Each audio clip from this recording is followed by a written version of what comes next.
Hey everyone, Rich Danoa here, president over at Slight Edge.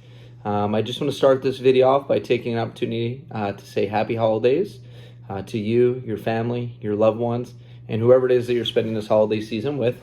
And we hope you guys have a safe holiday as well. During the holiday season, my mind starts thinking about goal setting and the things I want to accomplish here in 2022. And I can tell you there's been years that I was sitting here thinking about my goals and didn't really take the opportunity to sit down and write down the things that I want to accomplish. And there's been times that I have taken the time and I've spent time carving out what I would like the year to look like. And I can tell you through my experiences, and maybe you can relate, usually the results of the year, kind of match the effort that I put in when I was thinking of goal setting. I've heard this a long time ago, but the people that have goals, accomplish and achieve X amount of success. And then it's like next level is if you have goals and you commit it to paper, and they achieve a higher level of success. And then the individuals that have goals, commit it to paper, and then share it with coaches and make commitments to the people that can potentially hold them accountable around these goals, they achieve the highest level of success when it's, the probability of succeeding in their goals. So when I'm thinking my goals and thinking of 2022, I typically have found that the most common areas that people like to set goals are in areas of their health, potentially their relationships, their business or career, maybe even finances, maybe some type of personal development, or maybe your golf game. Who knows? But what I can tell you is that they're typically the most common areas I find people wanting to set their goals in, that they want to move their life forward. And when you're thinking these goals, really just a few tips I would say as you're, trying to set goals for the year. Number one is think big. I believe you could attack every goal with one of two mindsets. One mindset is a mindset of abundance. And then the second type of mindset is a mindset of scarcity. And what I've found when I'm thinking through my goals is that the only limit is really just how big I can dream. And the limit is really just my own mind breaking through potentially some self-limiting beliefs.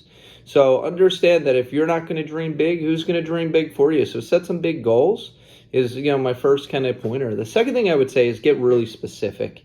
In past, I've set goals like get in better shape, or have a great year in business, or have, move my relationship to the next level.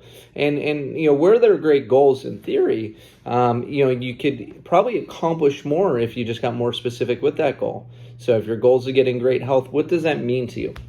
Is that a body weight? Is that some type of body type? Is it a body fat percentage? Is it just a daily activity? What does it mean to you?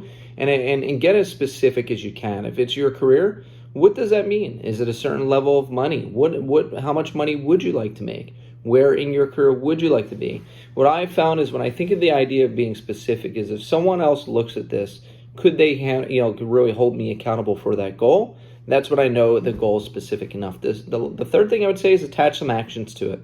What are some actions that are going to kind of increase the probability of reaching it? So if my goal is some type of health goal, maybe my action plan is to commit to going to the gym 4 or 5 times this week. Follow a certain type of diet, whatever it may be. You got to attach some type of actions to hold yourself accountable and make commitments to. And then the last thing I would say is you want to make sure you're thinking, what are the resources that are necessary in order for me to reach this goal? Are those resources things that you can find, on the internet, through social media? Is it different people in your life that might be a resource that are a qualified resource around finances that could help you get a financial plan? Is it people in business or your career that can help you get ahead in business? Is it someone that you see that you believe has a great relationship with their husband or wife or significant other or partner that maybe you can study the art of having a great relationship around? What I have found is when I think through the resources, I realize that there's a ton of resources around me, and in most cases, I'm just not using them.